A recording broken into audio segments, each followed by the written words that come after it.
It's a good gathering of the local community here today. It's good to see you all out. It's good to see you coming from everywhere.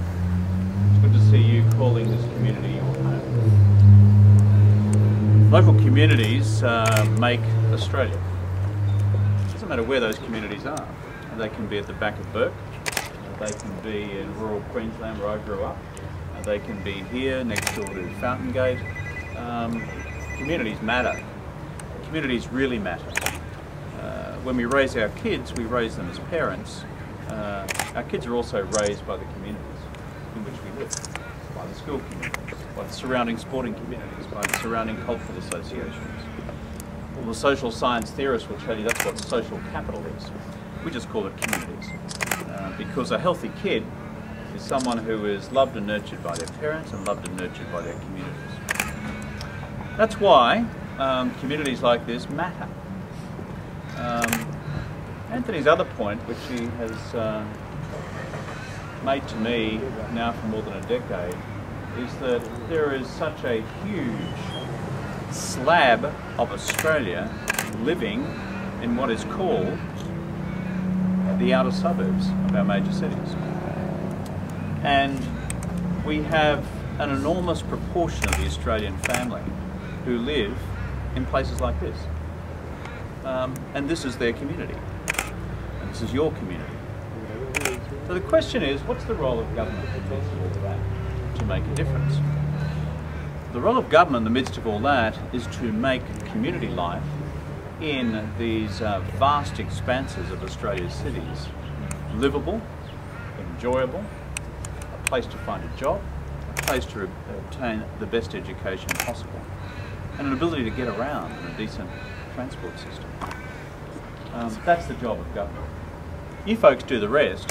You're the flesh and the bones of all this. You give a community vitality and hope and creativity and compassion and creativity and new businesses and jobs and the rest of it. Our job is to lay out the arteries, the physical arteries, which actually connect one part to the other. Anthony's been doing a fair bit of that in his time in Parliament. If you look at the record in this wider community, which in the Australian Parliament is called Holt, but basically this group of suburbs around here. If you do the classic before and after test, what's it like? It's pretty good. Since this bloke's been the member, you now have 9 new school libraries, which you never had before. For all the kids who use those new school libraries, which are wired to the rest of the world, guess what? It makes a difference. They can jump online and go anywhere, and before they didn't have that. 9 of them. They're worth about $2 or $3 million a piece. Again, on the before and after test, what you've now got now is 24 or 25 new multi-purpose facilities at your local schools. A lot of these little schools in the past had nowhere to meet. Absolutely nowhere to gather either as a school community or with their local wider community, with their parents for performances, indoor sports, cultural performances, music performances, opening it to the outside community where there may not be a local facility. Well, he's done that. You've got 25 of them which you never had before. On the before and after test, I think that's not bad either. There's another before and after test is once you pop out of school, a lot of our local kids here go off to TAFE. Or at school, they start their vocational education and training through trades training centres. I've been down with Anthony to Hallam, and we now have the Hallam Trades and Training Centre, which services not just that school community, but a number of others surrounding as well. So on the before and after test, you go to that trade training centre, which is the bee's knees, in terms of kids wanting to pursue the trades. You go down there and you see the smiles on their faces. They've got some seriously good stuff to work with now. That's a change as well, for the better. And at Cranbourne, there's a TAFE campus of the Chisholm TAFE, which now has a water management centre, which in the past wasn't there, and now it's there, so you've got a whole bunch of kids who can be trained in that set of skills, which is essential across municipal Australia. And then you get to the big one, the really big one, which is every place that you live, every small business that you may operate, they're being linked to a new information superhighway of the 21st century. It's called broadband. A lot of people don't quite know what that means. When you hear the word National Broadband Network, I'm not quite sure what that means either. But just think of it as a massive combined telephone and television set which can take you anywhere, anytime, sending and receiving into your living room and into your small business. Well, already in these communities we've laid out 2,500 of those, or in the process of laying them out.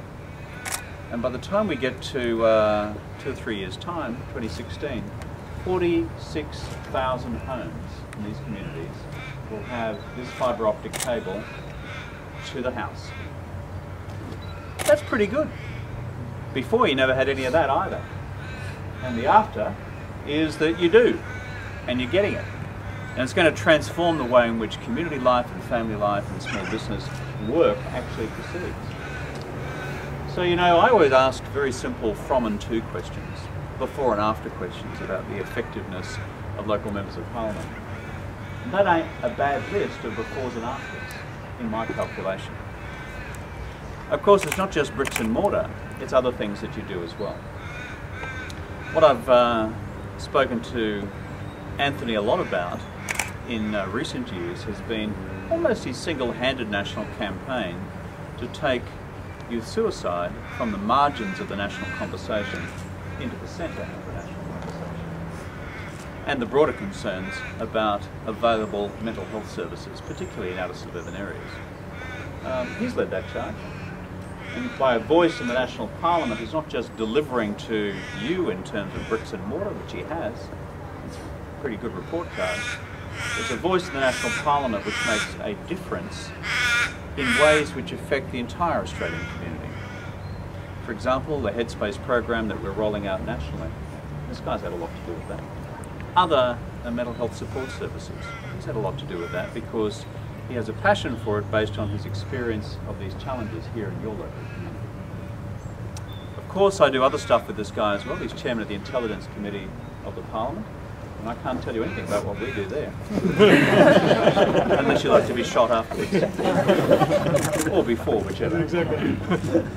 So what I'm saying is, in your local member, you've got someone who is in the business of making a difference to the local school just over there, which before never had a library, now it has, to your house, which sometime in the next 3 years is going to have 100 megabits per second and fibre optic cable delivered to your home without charge, as opposed to what the other mob will do. As well as someone who has a heart and has compassion, and he sees whether it's folks who are suffering from debilitating diseases like Parkinson's, from a condition which my mother had, through to young people who, in fits of despair, take their own lives. So you've got a good bloke here, his name's Anthony Byrne. I'm pleased to open his new office.